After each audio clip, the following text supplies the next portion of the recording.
Me llamo José Manuel Anguiano Fernández, vivo en un pueblo de la costa granadina llamado Molvízar, y aunque hace poco, hace unos 6 años, decía cosas como a mí ateo no me gana nadie, si esto fuera un juicio vendría como testigo para asegurar que Dios existe, que es misericordioso y que está presente en la Eucaristía. Y entonces quiero contar un poquito mi historia, que en realidad es la historia que ha ido haciendo el Señor conmigo. Bueno, yo crecí en una familia de tradición católica, como suele ser todo el mundo aquí en España, pero no se vivía la fe, en realidad, en mi casa. Dios no estaba en las conversaciones, pero aún así estaba en un colegio católico, la Compañía de María, y se me predicó el Evangelio. Las monjas me hablaban de Dios, me hablaban de la fe, y lo vivían de verdad.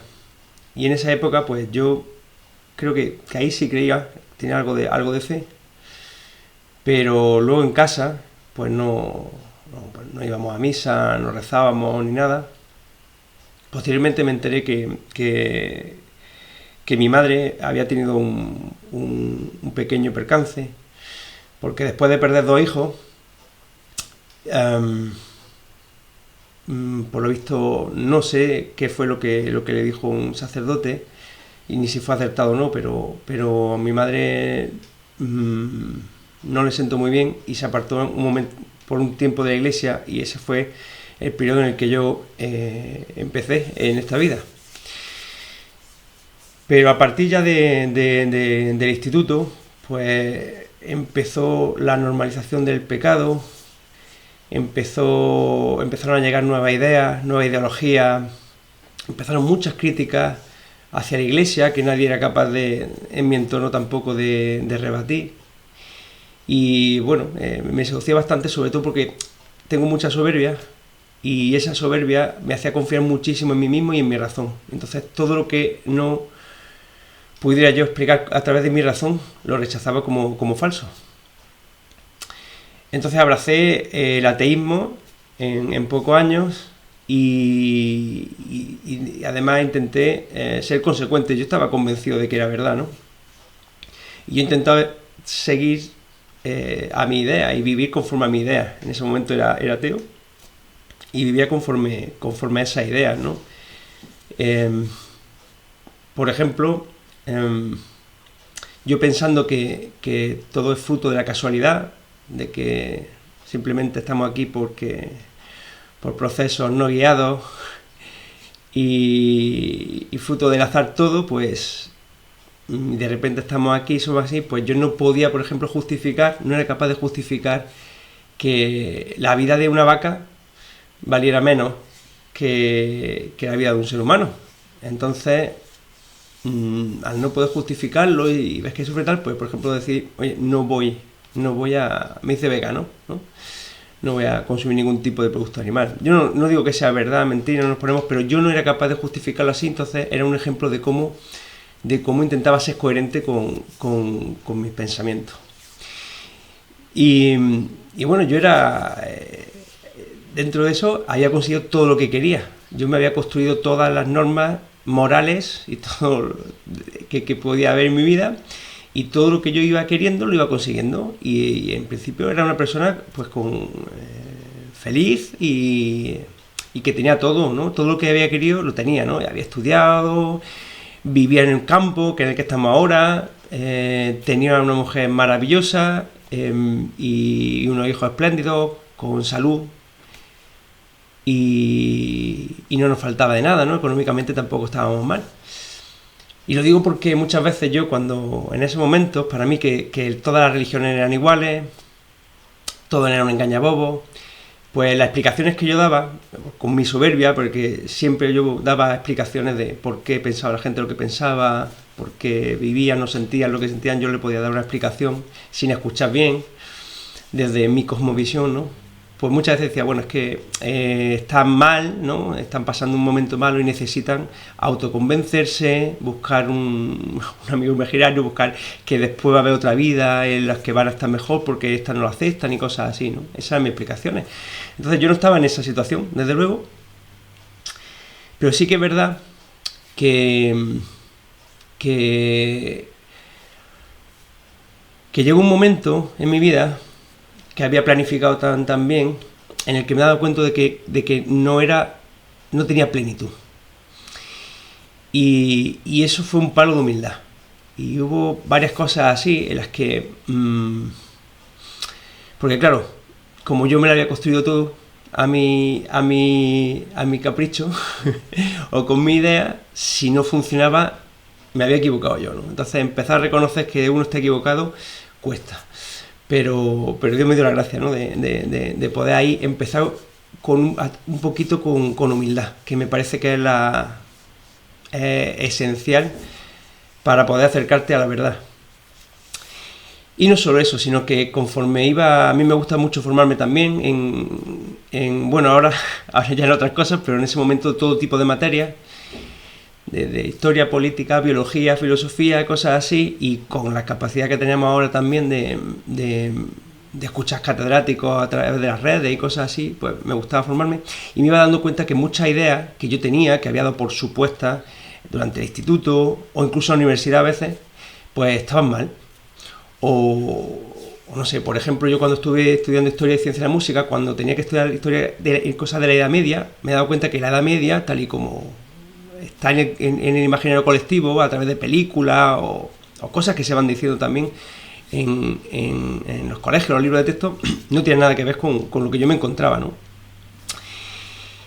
Y no solo eso, sino que, bueno, por ejemplo, trabajaba de técnico audiovisual, y a veces en las salas yo tenía que controlar el sonido, pero yo estaba en una sala aparte, y cuando había reuniones, pues la gente se olvidaba que yo estaba ahí escuchando, y entonces te enterabas de muchas cosas que estaban diciendo entre ellos, ¿no? Entonces ibas viendo cómo hay esa cantidad de mentiras que hay en el mundo, y luego pues como está también súper estudiado, ¿no? A nivel de psicología, pues cómo manipular a la gente y a grandes masas, ¿no? Entonces hubo un momento en el que dándome cuenta de eso, también poniéndome también el Señor delante de algunos casos de manipulación a través de medios en las noticias, que me costaba a mí que eran falsos por un tema mío en primera persona, y cómo se puede manipular y cómo se puede hacer que la gente se divida y empiezan a enfrentarse, pues empecé a cuestionarme si yo también tenía muchos errores y mentiras en mi cabeza.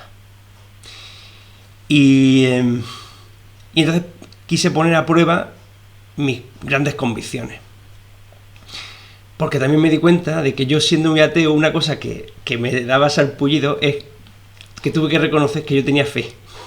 Porque la fe para mí era algo súper malo y o de ignorante o de inculto, cosas así. Pero porque se ha dado también esa connotación ahora, pero la fe también significa confianza, ¿no? Y la fe puede ser razonada, pero en ese momento no.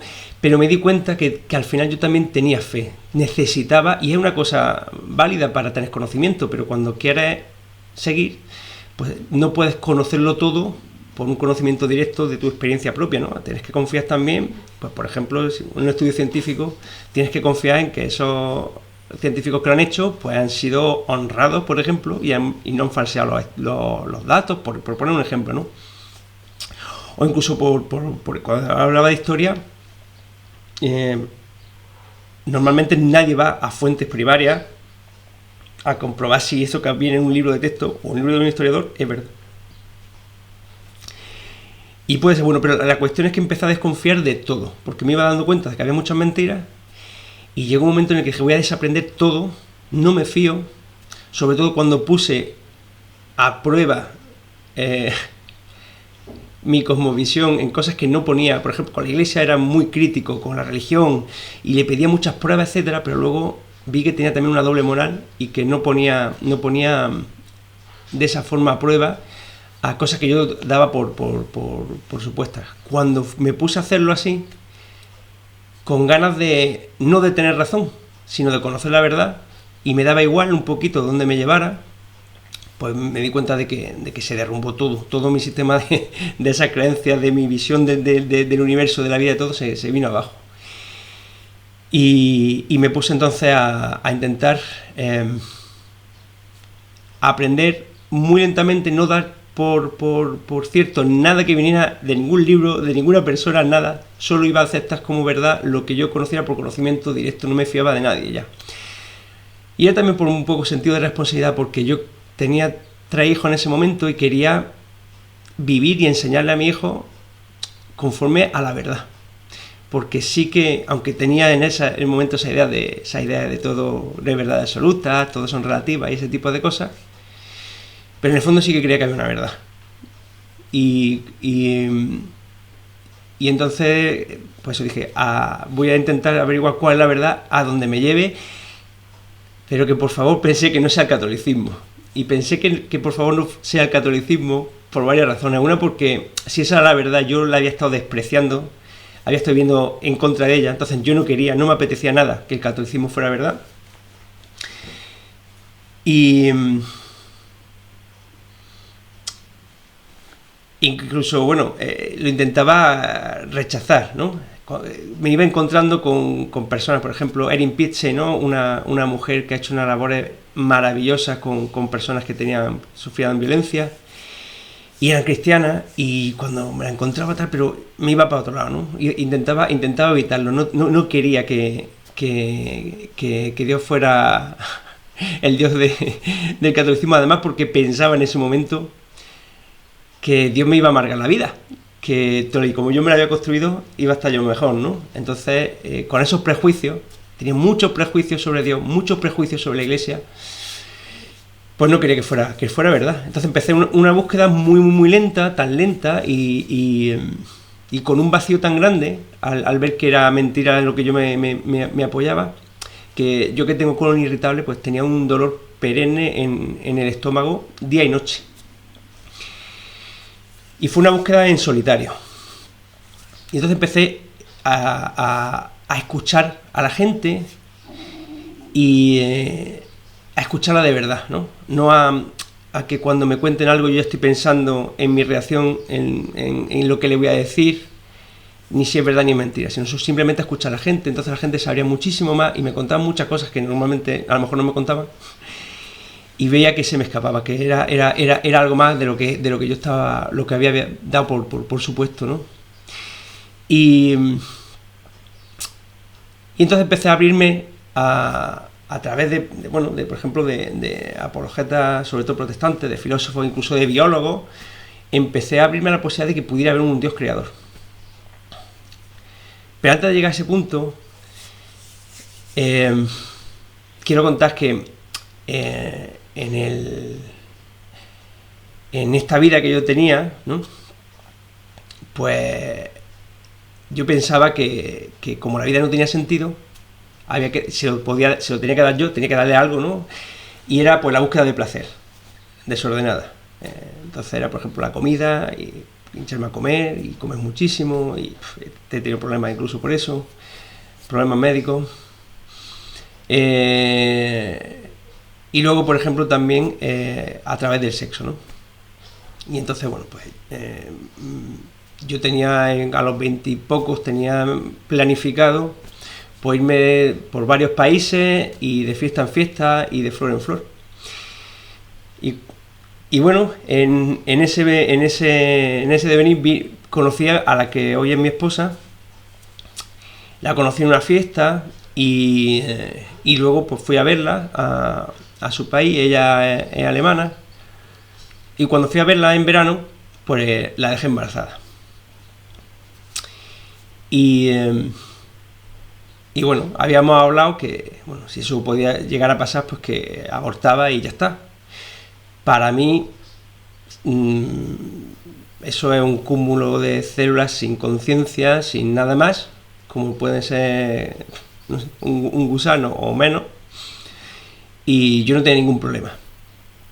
Entonces, bueno, pero cuando ella se quedó embarazada, pues dijo que en realidad que sí que quería tenerlo y que yo me podía implicar como padre lo que yo quisiera, ¿no? Claro, eso me partía todos los planes que yo tenía y además que no veía cómo era posible ser un padre a lo mejor de que voy una vez al año, porque yo no tenía pensado irme a vivir a Alemania, ni ella tenía pensado irse a España, no sabía cómo hacerlo, o de repente irme allí y ser totalmente, pero eso tampoco, porque decía, yo no conozco realmente esta persona como para saber si quiero formar una familia con ella. Pero claro, esa mentalidad, eso sí, eso ahí digo, no lo conozco, pero para haberme acostado con ella, pues eso no pasaba nada, para eso sí que me da igual, ¿no? Sin ver las consecuencias. Y me acuerdo que consulté a un abogado para ver si ella podía pedirme algo. Yo en ese momento no tenía trabajo, me iba a vivir a Inglaterra y me dijo, bueno, no, y si ella quiere criarlo ella solo, pues si te pide algo, pues te tendrías que tener derecho a verlo y a lo mejor no es así y tal, pero me dijo una cosa, fue la única persona que me dijo algo que fue una pequeña luz que rechacé, que me dijo, oye, ¿tú te has planteado alguna vez ser padre? Y digo, pues sí. Dice, ¿y por qué no lo haces ahora, no? Porque en realidad ya era padre. Y me quedé un poco así, pero claro, en mi respuesta rápida, ¿no? Es que yo no conozco a esta mujer lo suficiente para saber si quiero ser padre y que ella sea la madre de mi hijo, ¿no? Entonces, bueno, yo la presioné para que abortara y el resto de su entorno cercano, incluido el familiar, le dijeron también que abortara. Entonces, bueno, pues abortó. Y lo pasó muy mal. Entonces, yo sabía que estaba ella pasándolo mal y antes de irme a vivir a Inglaterra, pues decidí pasar primero por Alemania por apoyarla un poco, porque en el piso en el que ella vivía, la gente con la que vivía ya no sabía nada de lo que había pasado, no se lo quería contar, se sentía ahí un poco sola y mal, y dije, bueno, pues voy a ir a ver un poco, ¿no? Entonces fui a verla y yo cuando llegué allí, ella dentro de su dolor, yo le había dicho, si tienes el niño, ya no nos vamos a volver a ver en la vida. Ese es el tipo de cosas que le había dicho yo, ¿no? Pero cuando yo llegué allí, pues ella me recibió con un amor, no me echó nada en cara, no me reprochó nada y simplemente me dio amor. Y eso, en ese sufrimiento, verlas todas así, a mí me cambió la vida. Era como, ¿esto qué es? Y yo creo que ahí fue donde volví a conocer un poco el amor de Dios, cómo es el amor de Dios en realidad, ¿no? Y claro, es como que encontré un tesoro y al ver eso dije, tuve que cambiar todos mis planes y me quedé, me enamoré muchísimo de ella y a partir de ahí, pues bueno, luego empezamos ya a salir y luego nos casamos y tuvimos los hijos, ¿no? Y cuento esto no solo por ese primer amor que recibí tan grande, que me hizo cambiar todo por ese tesoro, sino por lo que viene ahora. Y es que al estar en esa búsqueda hubo un momento en el que estaba yo con una especie de agnosticismo, en el que decía, bueno, puede ser que exista un Dios creador, puede ser. Pero yo decía, pero no sé si existe un Dios creador o no, no sé si voy a poder saberlo, no sé si después puede ser que haya yo conozca cuál es la religión verdadera y cosas así. Yo estaba ahí, pero mi hija mayor, con 9 años, me dijo un día, papá, quiero hacer la primera comunión. Y claro, eso pues me dejó sorprendido porque, digo, eso de mí no viene. Yo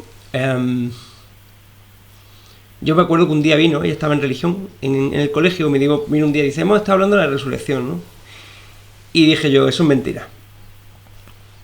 Y se quedó así, mi mujer que era luterana y tenía la fe también totalmente abandonada, pero sobre todo a partir de la universidad. Pero bueno, ella decía como, puede ser que todavía exista, ¿no? Pero no me dijo nada y le dije yo, a ver, tú ves que la gente resucite con 9 años. La gente no, bueno, la gente no resucita, es mentira, fin de la conversación. Ese era yo. Y así le hablaba a mi hija sobre ese tema. Y claro, mi mujer, que era luterana, que también en ese momento pues tenía todo abandonado, pues, o sea, simplemente las tradiciones, que es Navidad y tal, pero nada más. Pues ella no hace la primera comunión, los luteranos. Entonces me extrañó mucho. Y también me extrañaba, porque no creo que fueran por las catequesis, que quisiera ir a la catequesis y cosas así, pues digo... Pero en ese agnosticismo digo, bueno, como no sé si es verdad, yo te voy a apoyar si quieres, digo, pero tiene que ser por fe, porque no puedes, no va a haber ni fiesta ni regalo. Entonces ella me dijo, vale, y eso me descolocó más todavía, porque claro, sé que también pasa que puede ser que puede ser el motivo por qué puedan querer hacer la comunión, ¿no? Y a mí me parecía mal, incluso siendo ateo, porque digo, oye, a gente que sí que tenga fe, pues no creo que deba ser el motivo, ¿no? Y entonces digo, bueno, no va a haber, y tampoco pensaba gastarme dinero. Entonces, pero claro, me vi ahí entre la espada y la pared y digo, bueno, pues tengo que ir a hablar con el sacerdote. Y fui a hablar con el sacerdote de nuestro pueblo, con don José Antonio, y me atendió muy bien. Le expliqué la situación tal cual, ¿no? La niña está pidiendo, etcétera. Y me dijo, vale, pues que puede venir a las catequesis. Y entonces, cuando yo me volví, de repente, yo quería... sentí una necesidad imperiosa de confesarme. Tengo que confesarme, así se acaba el mundo, me tengo que confesar. Y no entendía por qué. tengo que confesarme. Y entonces cuando fui a llevar a la niña a las catequesis, pues le dije al sacerdote que quisiera confesarme. La confesión no me la había preparado, nada. 30 años por lo menos sin haberme confesado. Pero tenía que confesarme. Y entonces el sacerdote me dijo, vale, vamos. Y entonces en esa confesión, yo que siempre mi argumento como ateo de la autosugestión y cosas así, ¿no? Pero bueno, yo me había confesado alguna vez antes, ahí con el colegio, pero ahí, bueno, empecé a llorar, empecé diciendo, me acuerdo de 3 cosas, fue muy corto, es que no había preparado la confesión ni nada por el estilo, pero recuerdo, son 3 cosas me acuerdo. Una es que empecé diciendo, he hecho de todo. Lo segundo, y me dolió en el alma decir, he negado a Dios.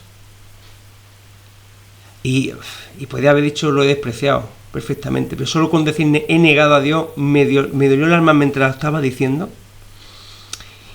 Y luego dije, he forzado a que aborten a mi hijo. Eso era lo único que tenía claro, o sea, eso es lo que tenía claro, que era lo peor que había hecho yo en mi vida, que eso sí tenía que confesarlo. El resto no tenía nada claro, pero en el momento que dije que quería confesarme, que tenía que confesarme delante de él, sabía que eso tenía que contarlo, ¿no? Entonces, bueno, cuando el sacerdote fue a darme la solución, pues en el momento que estaba dándome la solución, sentí una lluvia de perdón físico, que no sé cómo explicarlo, porque perdón físico que es la mejor definición que puedas, pero no sé lo que era. Me estaba cayendo como una lluvia de perdón físico en la que sentía que me estaban perdonando y sabía además también que me estaban perdonando. O sea, era saber y sentir el perdón de Dios de todo lo que tenía. Entonces eso, como ateo o agnóstico, es un shock. y que no sabía ni dónde estaba. En ese momento no sabía qué había pasado, no sabía qué era eso. Y me quedé a cuadro, y cuando la niña terminó las catequesis y nos volvimos, pues cuando nos volvimos otra vez, ahora tenía ahora le puedo poner nombre, ¿no? Una emoción de espíritu, pero en ese momento de repente tengo muchas ganas de ir a misa, y para mí la misa era lo más aburrido del mundo. Yo había ido con mi madre después, cuando se acercó otra vez a la iglesia, antes de morir, pues había ido con ella a acompañarla, y yo es que me sentaba allí, estaba mirando, no sabía lo que hacer, lo pasaba, de verdad, que era lo más aburrido del mundo, pero era quiero ir a misa, quiero ir a misa, quiero ir a misa. Entonces, pero claro, yo no sabía ni a quién decirle ni cómo decir que yo quería ir a misa, porque yo era ateo. Y entonces a mi hija le dije, oye, como tú quieres hacer la comunión, ¿por qué no te llevo a misa para que veas cómo es? Para que veas cómo es eso y tal y cual. Y mi hija, que muy buena, pues me dijo, sí, papá. Y entonces fui con ella a misa, un día entre semana por la tarde. Entonces, cuando entré a la iglesia, lo primero que pasó es que la iglesia tiene imágenes, tiene cuadros. Entonces, por ejemplo, enfrente hay un cuadro de la Anunciación y la Encarnación, ¿no? Pues yo sabía lo que quería decir, entendía lo que querían decir los cuadros y las imágenes, entendía lo que estaban diciendo, qué escena era, a qué se refería, ¿no? Y cuando empieza la palabra de Dios, la liturgia de la palabra, pues conforme se iba leyendo la lectura, o sea, yo escuchaba en mi cabeza como con reverberaciones las palabras que estaban diciendo, pero entendía perfectamente el significado y la profundidad. Y además, o sea, y sabía que era verdad. O sea, sabía que eso que se está diciendo era verdad, y al verlo, o sea, al entenderlo y al saber que era verdad y que era eso, estaba eufórico, estaba saltando de alegría, porque llevaba meses y meses en esa búsqueda yo solo de la verdad, y pasándolo mal con ese dolor que desapareció en ese momento. Yo estaba muy quieto en el banco, pero estaba dando botes de alegría, ¿no? Diciendo, además, como es verdad, es lo mejor que se puede decir en el mundo ahora mismo, es eso.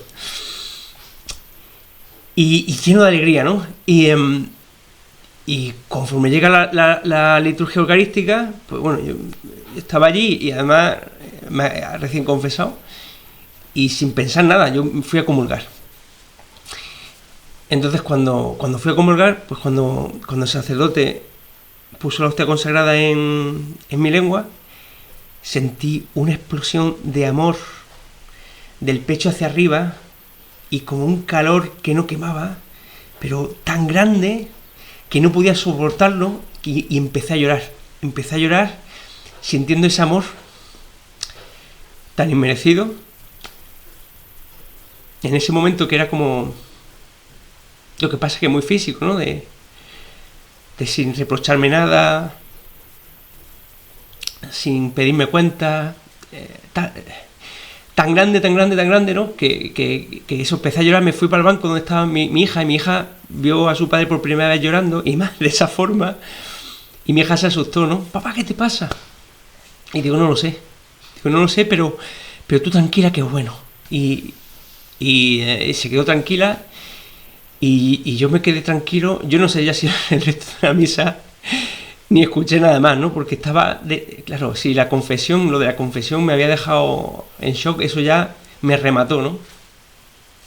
Y volviendo de la misa, recuerdo que hice una primera oración, después de muchísimos años, al llegar cerca de mi casa, ¿no? Que pensé, digo, Señor, si tú quieres que yo te traiga a mi hija, que te lleve a mi hija contigo, lo voy a hacer, pero por favor que no le pase nada.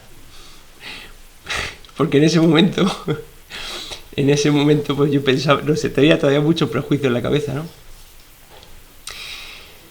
Entonces, a partir de ahí, pues vino un hambre de Dios muy grande, un hambre de conocer a Dios, de conocer la iglesia, de leer la Biblia, de ponerme con la Biblia, con el catecismo, con la vida de los santos y encontraba todas esas respuestas que yo no me había molestado en buscar realmente sobre las objeciones que yo tenía de la religión, tenían todo respuesta perfectamente lógica y razonable, que es como que lo que yo exigía, ¿no?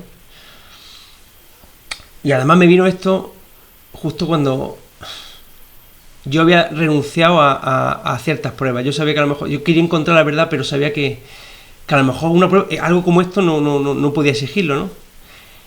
Pero me daba mucha vergüenza porque, claro, yo es como, estoy absolutamente seguro de que Dios existe, de que está en la Eucaristía, de que es misericordioso, de que es amor, pero no puedo demostrárselo a nadie. Porque yo pedía, cuando alguien contaba algo así, yo decía, a ver, dame las pruebas.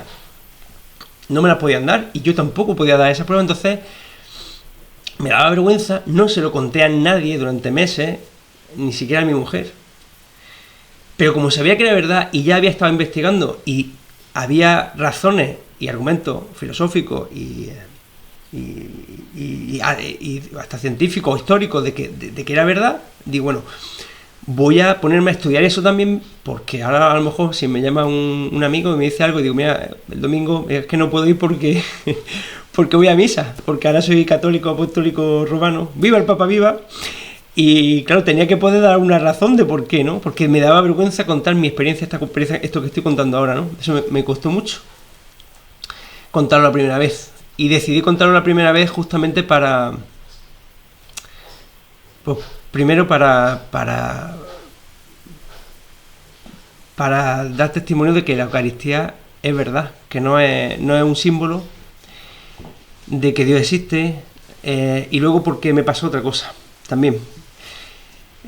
Quería hablar, o sea, di el testimonio para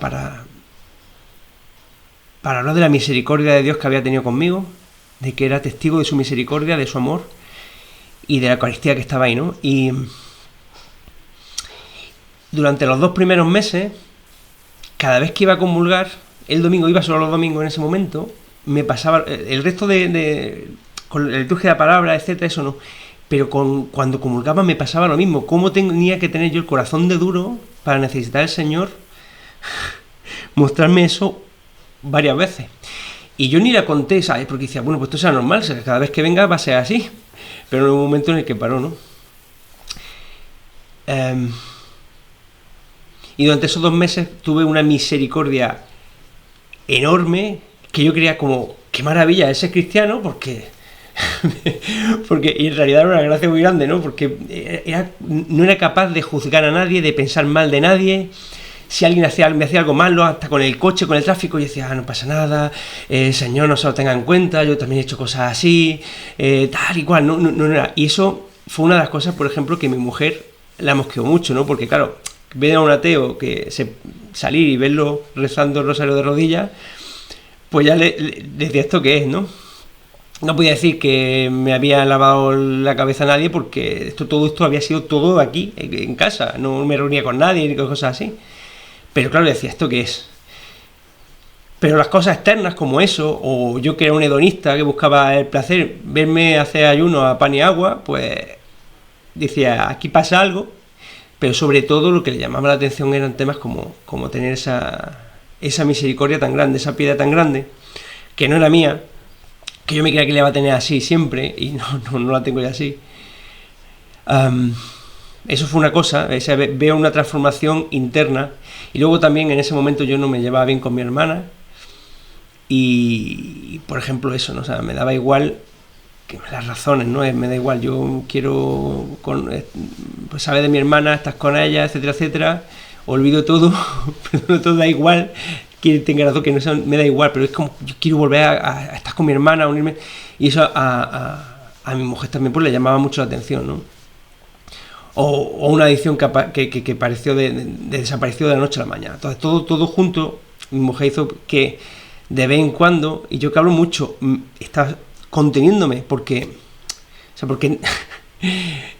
primero que la fe es algo personal, y luego que ella, que venía de esa región en la que eran luteranos y que tenían muchos prejuicios con la Iglesia Católica, pues no puede decir, oye, mira, yo ahora de repente he tenido una especie de revelación y lo tienes que creer, y encima la verdad está en la Iglesia Católica, que no es la que te gusta, se ve que no podía ir así, ¿no? Entonces, bueno, pero mi mujer sí que vino a preguntar. Y cuando preguntaba, me venía y me preguntaba algo, pues yo intentaba decirle todo lo que pudiera de esa pregunta y dejarlo y esperar hasta la próxima, ¿no? Hasta que, bueno, llegó un momento en el que ella, que es una maravilla de persona, pues dijo, bueno, os voy a acompañar también a misa yo. Claro, yo en ese momento también decía, tenemos que ir todos, pero no podía ahora, de repente yo, que había hecho lo posible por no acercarnos a Cristo, obligar, ahora tenéis que venir todos, porque me parece a mí, ¿no? Y entonces iba con mi hija mayor al principio, pero cuando ella dijo que os voy a acompañar, ya significaba que íbamos todos los pequeños también, teníamos que ir todos juntos a misa, ¿no? Y entonces ella cuenta como ella sintió como una vuelta a casa. Al escuchar el Evangelio otra vez, ella veía como esa vuelta a casa que había vivido en la infancia y en la adolescencia, y también ir contando un poco la verdad. Y en mi segunda consagración a la Virgen, pues ella dijo que es muy buena y me apoya, y dijo, pues te voy a acompañar también. Y en esa consagración, pues se pedía que rezara el rosario a diario. Entonces ella empezó a rezarlo también, empezamos a rezar juntos, y ella cuenta que eso también empezó a transformar el corazón. Pero iba más lenta, íbamos a ritmos distintos, pero iba muy lenta, pero muy segura, dando los pasitos de la fe, ¿no? Bueno, ¿y qué pasó con la Eucaristía? Que era también por lo que yo quería di la primera vez el testimonio. No solo me pasó eso, sino que, claro, al empezar otra vez a volver a la fe, ves que dice, oye, la comunión no se puede recibir, tiene que es un regalo, no un derecho, es un regalazo maravilloso, pero hay unos requisitos que se te piden, ¿no? Entonces, uno de los requisitos que se pide para comulgar es estar en estado de gracia. Y así lo dice la palabra de Dios, ¿no? Lo dice San Pablo, que el que coma el cuerpo indignamente está comiendo su propia condenación. Y el catecismo te lo dice así, ¿no? Entonces también, ¿no? Que tienes que estar en estado de gracia y no puedes tener ningún pecado mortal. Entonces, yo no tenía claro cuál era la línea de los pecados mortales, cuándo debía ir o no a comulgar. Y le pedí al Señor que me lo mostrara de alguna forma, aunque fuera en un libro, ¿no? Pero no lo encontraba. Y me lo dejó muy claro el Señor. Y eso era otra de las cosas por las que quise dar testimonio la primera vez, ¿no? O sea, para dar testimonio de Dios, de su misericordia, de que está presente la Eucaristía, y que justamente por eso, pues también eso, que hay que tener mucho amor y mucho respeto y reverencia a la Eucaristía, ¿no? Y que no se puede comulgar de cualquier forma. Y yo lo hice. ¿Cómo fue? Pues mi pueblo, que no hay misa diaria, hubo un triduo a la patrona, y ahí sí había 3 misas seguidas. Entonces el primer día del triduo, me acuerdo que vino una tentación de un pecado mortal. Me llegó la idea, llegó la tentación, y bueno, lo pensé tal, pero lo rechacé, digo, nada, tal. Y yo me fui a misa, y maravilloso, porque la misa es lo mejor del mundo. Ahora he descubierto lo que es la misa, lo que pasa, lo que sucede, la grandiosidad, la profundidad. Entonces, es otra cosa, ¿no? Pero llegó el segundo día, y el segundo día, pues me volvió a llegar esa tentación, pero no la rechacé, sino que la cogí en mi corazón. Y dije, bueno, pues nada, sí. Bueno, pues si pasa, y no pasa nada, y tal y cual. Y la cogí como, bueno, estoy dispuesto a lo mejor a hacerlo, ¿no? Pero no lo había hecho. Y como yo no lo había hecho, pues yo digo, bueno, me puedo ir a comulgar, me puedo ir a la misa. Entonces me fui a la misa otra vez. Y en ese momento, pero ya la había cogido en mi corazón. Entonces en ese momento, cuando el sacerdote puso la hostia consagrada en mi lengua, pues fue justo lo contrario, ¿no? Como el corazón, que no lo escuchamos y está aquí latiendo, ¿no? Pues hay como, es que lo dicen, ¿no? O sea, Dios está siempre ahí y está dentro, y no lo sentimos porque estamos tan acostumbrados, ¿no? A veces la llama es más grande, o la llama es más pequeñita, pero incluso estando muy mal, estando muy enfadado o muy triste, sigue estando ahí, ¿no? ¿Y qué es lo que pasó? Pues que justo en ese momento se apagó. Y entonces sentí una ausencia total de Dios y una ausencia total de amor. Que en ese momento no sabía, y me fui al banco pensando, o sea, no tenía ningún dolor, no me dolía nada, pero pensaba, esta sensación por la eternidad es un infierno.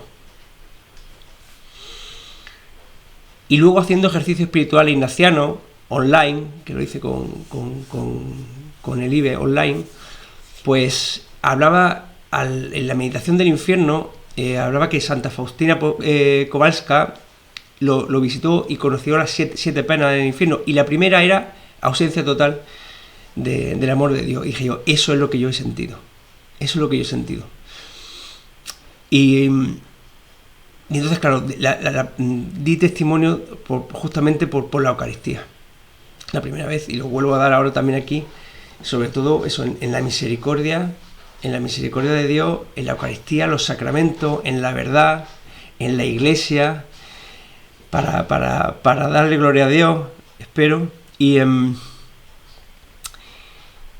bueno, a partir de ahí, pues claro, nuestra vida cambió, la fuimos ordenando todo. El día que mi hija hizo la primera comunión, nos casamos por la iglesia. Fue en ese momento un matrimonio mixto, porque mi mujer era todavía luterana. Y fue el día más feliz de mi vida. Y al final sí hubo fiesta de regalos, porque yo no me quería gastar dinero en un día, así comprar un vestido que no se va a poner más veces y tal, ¿no? Y llamé a mi hermana, digo, oye, ¿tienes todavía por ahí el vestido de comunión de Lucía o tal? Y me dijo mi hermana, sí. ¿Por qué? ¿Qué va a hacer? ¿La comunión, Malena? Yo voy. Y entonces ya no vino ella, ya empezó a venir más gente, ya iba a venir más gente. Y luego pues claro, y trajeron regalos, ¿no? Pero eso, empezamos a poner nuestra vida en orden. Y mi mujer, cuando se lo contó a sus padres, me acuerdo, mi suegra dijo, José se ha hecho católico. Y dijo, bueno, a mí me da igual mientras que tú no te hagas católica. Pero sí. y por los sacramentos, por recibir bien los sacramentos, ¿no? Y me llamó mucho la atención que cuando ella, o sea, yo creía que era como un rito en el que se hace católica, te hace católica. Y no, y eso me ayudó muchísimo, porque el ritual es ritual de comunión plena. No es de hacerte católica, de comunión plena, porque el bautismo, en el nombre del Padre, del Hijo y del Espíritu Santo, de los luteranos, es válido, la Iglesia te lo reconoce como válido, por tanto ella ya era cristiana, ya era parte de, pero la comunión plena, lo que venía a hacerla a ella, estar en esa comunión plena, era delante de testigos, del vicario, rezar el credo, rezar el credo, y luego había una clausulita añadida que también tenía que decir, que era, parafraseando, no recuerdo exactamente cómo es, pero en el que ella pues prometía obediencia al magisterio auténtico del obispo de Roma. No decía nada de la Eucaristía, porque en el credo no está, no habla de la Eucaristía, no hablaba de tener devoción a la Virgen o cosas así. Sin embargo, ahí está todo, porque una vez que tiene comunión al magisterio auténtico del Papa, desde San Pedro al que venga, pues ahí está todo, ahí está también a lo que tú tienes que adherirte, ¿no? Y entonces digo, esto en realidad es ser católico, porque obtener esa comunión plena, ¿no? Porque yo me di cuenta que, claro, yo estaba seguro de la verdad en ese momento, estaba en esa búsqueda de verdad, estoy seguro de dónde está la Iglesia Católica, la custodia, pero me daba cuenta también a la vez que mi mujer, sin tener esa verdad, la vivía mucho más, o sea, porque si, y luego lo dice también la Escritura, ¿no? O sea, si, porque habla la verdad pero no la vive, era un mentiroso. porque claro, se tiene que transformar en amor, se tiene que transformar en amor a Dios y amor al prójimo. Y ella lo vivía mucho, y en misericordia, y ella lo vivía ya de antes, lo vivía de antes más, y bueno, ahora gracias a Dios también va purificando y va perfeccionando, y yo espero, pero claro, que era, una cosa es tener la verdad y otra cosa es vivirla, ¿no?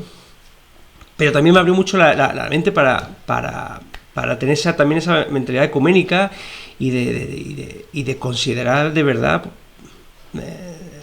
pero de hecho a otros hermanos cristianos, ¿no? Aunque yo, la Iglesia Católica para mí es lo más grande, sé que ahí está la verdad plena, la plenitud de la fe, ¿no? Pero no intento ver eso, acercarme, qué son los puntos de unión que podemos compartir, unirnos y no buscar las diferencias que tenemos, intentar y no hacerlo así, ¿no? Entonces, bueno, a partir de ahí, pues bueno, nuestra vida cambió y todo cambió.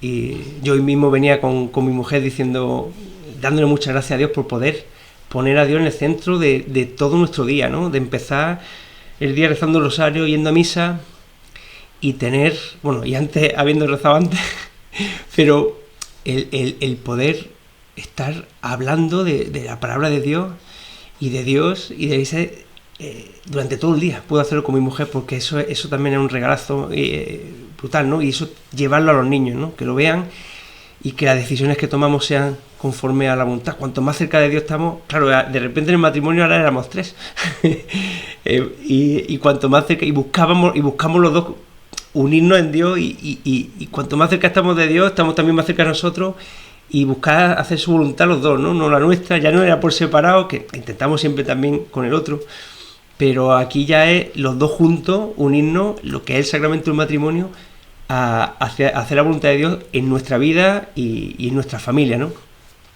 Y luego, bueno, pues empezamos a formarnos y empezamos, por ejemplo, a descubrir la Iglesia, las maravillas que tiene, las personas tan maravillosas que hay en la Iglesia. Y, por ejemplo, conocimos el proyecto Raquel, que recomiendo muchísimo porque para mujeres que hayan abortado, por personas, se hace un acompañamiento maravilloso. Pero bueno, es que es tan rica la Iglesia, ¿no? Tan maravillosa, que estamos con eso y luego también, pues, el regalo, ¿no? El talento que da el Señor, el regalazo que da también de la fe, ¿no? De todo, de ser la luz del mundo y la luz en nuestros días, para todos, para discernir cualquier cosa, pero la luz que es, y a través del magisterio y a través de la Iglesia, la luz de, por ejemplo, de quién soy yo, las grandes preguntas, ¿no? Yo preguntaba mucho por qué, pero el quién también, quién soy yo, quién es Dios, ¿no? ¿Qué relación tenemos? Todas las grandes preguntas, en realidad, y por qué estoy aquí, y para qué, etcétera, etcétera, pues te da la luz Cristo, no te la da nada más. O, por ejemplo, qué es una familia y qué es un matrimonio, cuál es nuestra primera misión. Que nuestra primera misión, como si yo tengo descubrí, por ejemplo, que el matrimonio es una vocación. Yo me acuerdo que al principio, cuando tuve esa experiencia, yo decía, bueno, si no me llega a pillar con familia, me meto de cabeza en un seminario. Pero no, oye, yo en realidad he estado llamado al matrimonio, es una vocación con una misión, y la misión primera, ¿no? del matrimonio como una sola carne, los cimientos de una casa, construir unos cimientos para construir una casa, es la familia y es, pues educar a nuestros hijos, tener hijos, educarlos, transmitirles la fe, ¿no? Y dándome cuenta de que eso es lo más importante, lo que me pide el Señor sobre todas las cosas, ¿no? Porque, claro, era como quiero devolverle todo al Señor, y con mi soberbia, que tengo mucha soberbia y viene disfrazada de muchas formas, era como, no, yo tengo que hacer cosas grandes por el Señor. O sea, yo tengo que ir aquí y allí y hacer muchas cosas. Y me dispersé muchísimo. Y me agoté físicamente y psicológicamente. Y agotaba a los demás también. Pero era como es poca cosa, ¿no? O sea, yo cuidar. Y en realidad es tan difícil ahora mismo criar, educar bien a hijos y transmitirles la fe y que crezcan así. Y es una tarea, o sea, es difícil, pero es maravillosa, ¿no? Y digo, pero es que es lo que me está pidiendo el Señor, ¿no? Porque eso es la luz de la fe, ¿no? O sea, lo primero que te pide es ser santo, tener esa relación con Él, con los demás, amar a los demás, y luego, según tu vocación, pues tienes tu misión, lo que te pide, ¿no? Y así te va ordenando y va ordenando mucho tu vida. Por lo menos nosotros no ha pasado así, ¿no? Y a partir de ahí, pues bueno, pues no ha cambiado todo también, ¿no? Ver que todos son regalos también, o sea, de todo lo que tenemos. Y, por ejemplo, aquí cuando llegamos aquí al campo, pues llegamos y había 2 construcciones, pues una de las casas que pensábamos alquilar para ganar dinero, pues bueno, pues ahora la tenemos como casa de oración y acogemos gente y promovemos también para que haya ahí ejercicio espiritual ignaciano, ¿no? Entonces ya, claro, la vida es que es otra cosa, es que con Dios y sin Dios no tienen absolutamente nada que ver, ni los intereses, ni los fines, ni nada, ¿no? Y luego, claro, podría contar muchas cosas, pero la otra cosa que aparte nos ha ayudado, que puedo contar, es la Virgen. La Virgen ha estado súper presente desde el principio y porque me llamó mucho la atención, ¿no? Y decía, bueno, esto será verdad también, ¿no? Y empecé a ver, a aparecer en mañana, y por ejemplo, me llamó mucho la atención la de Medjugorje, porque es ahora mismo y llevaba tanto tiempo, ¿no? Que era por lo que había empezado yo a hacer lo de los ayunos, eso, a pan y agua. Y a mi mujer le costaba mucho, o sea, la figura de la Virgen era como, bueno, es que claro, como protestante de ahora, ¿no? Porque hasta Lutero teníamos a la Virgen, pero ahora ya es como se ha ido atacando. Pues era como una figura, pero muy lejana, ¿no? Aunque era muy lejana, y a mi mujer también, claro, le costaba muchísimo la confesión, y más en español. Entonces hicimos un viaje a Medjugorje. Yo creo que una prima mía nos llamó y dice, oye, quiero cuidar a los niños un fin de semana. Y yo decía, ¿cómo? ¿Esto qué es? Pero como se quedó con los niños, pues dije, ¿qué hacemos? Y llegamos a Medjugorje. Y yo soy muy impulsivo, no, venga, vamos a hacer esto y vamos allí. Y mi mujer no es así, pero como acompaña y apoya, pues bueno, pues dijo, venga, pues vamos. Y fue una experiencia maravillosa, ¿no? Y ella lo cuenta como la mejor experiencia de su vida, sin ver grandes mini milagros ni cosas extraordinarias, pero ella cuando volvió con... Bueno, volvió que me dijo, dice, yo soy adicta a las confesiones, ahora es semanal. Y empezamos también vino con un amor a la Virgen espectacular, que cada vez que ve cualquier imagen empiezo, ay, qué bonita está y tal, qué una maravilla. Yo lo veo, muchas veces me río y todo, digo, el Señor lo que ha hecho con nosotros, ¿no? ¿Cómo has podido transformar esto de esta forma, ¿no? Y luego también vinimos los dos, y nos vino muy bien ahí, porque empezamos a hacer adoración eucarística. O sea, yo no tengo o sea, yo no creo en la Eucaristía, a mí me consta que es verdad. Y al principio iba solo una vez a la semana a misa, pero no hacíamos adoración eucarística, ¿no? Y lo que nos estábamos perdiendo, ¿no? Y entonces empezamos, por ejemplo, también a partir de ahí empezamos a hacer adoración eucarística, ¿no? Y intentar eso, adorar y ya purificar nuestro amor, nuestra fe, ¿no? Y ir a misa no para... Porque claro, yo la misa para mí es una maravilla y lo disfruto, ¿no?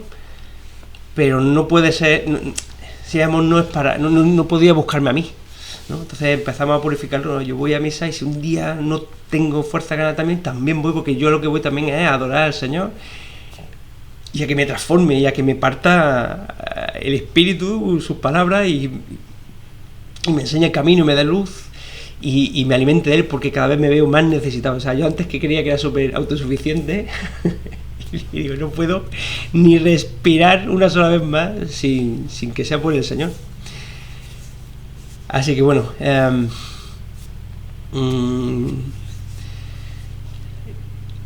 solo si quisiera decir una cosa más, y es que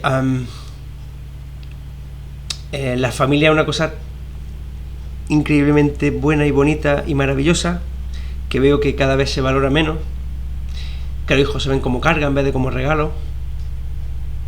De hecho, yo antes de la conversión pues me hice la vasectomía. Cuando cumplió un año mi hijo pequeño, yo me hice la vasectomía y estaba tranquilo. Cuando me pasó esto, pregunté, bueno, ¿y ahora qué hago? ¿Tengo que hacer algo o no tengo que hacer algo? Y Y la primera respuesta, bueno, y en realidad la iglesia dice, bueno, no, claro, porque estas cosas son nuevas, ¿no? No estás obligado a hacer nada. Y bueno, tú, así te ha llamado el Señor, tal, ¿no? Y estoy recordando, o sea, la acogida qué importante es la acogida de la iglesia para ir poco a poco, cómo ir caminando. Pero ya en esos primeros ejercicios ya venía esa intención, ¿no? Y fue poco a poco, y es una gracia, tanto a mi mujer a mí, como esto tenemos que arreglarlo, porque claro, al final otra vez yo estoy controlando, yo estoy haciendo otra vez mi vida, yo estoy diciendo cómo se hace, cuáles son las normas, y claro, esto cuesta dinero. La primera vez que me hice la vasectomía me dolió muchísimo, lo pasé fatal, y claro, esto duele, esto cuesta dinero, y es más cómodo, ¿no? Que yo, pues, oye, pues yo es que me veo ya cansado y otro hijo y tal cual, ¿no? Entonces, pero poco a poco no le iba poniendo el Señor en el corazón, ¿no? Que, oye, esto no, pero porque estaba otra vez como al principio, ¿no? Como yo creo que lo que me propone el Señor va a ser peor, ¿no? Que lo que como yo me he montado mi visión. Entonces, pues decidimos que hay que hacer una reversión, una vasectomía, hay que hacer una reversión y claro, fue un regalazo, es un regalazo porque claro, es que Dios ha hecho las cosas de una forma, con una intención, de una forma, y así es como se viven plenamente, ¿no? Entonces, la fertilidad, que es un regalo, yo la había despreciado totalmente, y entonces cuando me volví a operar, una de las primeras cosas que sentí era libre. Ahora soy libre, estaba atado, yo me ataba a cosas y a vivir pues en la unión conyugal en todo su esplendor, como es de verdad, ¿no? No poniéndole, quitándole un trozo a lo que es, porque entonces no vives lo que es la grandeza de eso, ¿no? Y lo mismo con los hijos, ¿no? Que a veces no se ve que a lo mejor que son un regalo, y son un regalazo, ¿no? Y bueno, pues qué buena cosa es verlo así, y disfrutarlo, y tener la cabeza de la misión en ellos, por lo menos mientras que son pequeños. Así que bueno,